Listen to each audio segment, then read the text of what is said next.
অর্থাৎ মরুভূমিতে যে উত্তপ্ত গরম থাকে সেই গরমের সাথে বাংলাদেশের গরমের কোনো পার্থক্য নেই। এখন এই গরম থেকে আমাদেরকে সতর্ক থাকতে হবে। কিভাবে সতর্ক থাকতে হবে আমি কিছু আপনাদেরকে তথ্য দেখে দেখেই বলে দিই, তাহলে নির্ভুলভাবে বলতে পারবো।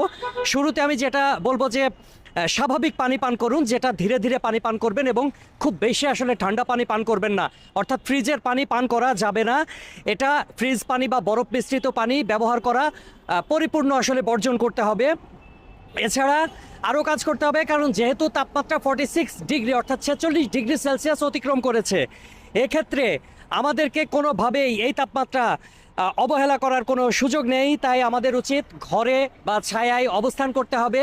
যদি ঘরে বা ছায়ায় অবস্থান না করি তাহলে হিট স্ট্রোকের একটা আশঙ্কা রয়েছে। এই হিট স্ট্রোক থেকে আসলে আমাদেরকে অবশ্যই বেঁচে থাকতে হলে এই কাজটা করতে হবে। এরপরে আরও একটা বিষয়, আপনি বাইরে থেকে ঘরে ফিরলেন, ঘরে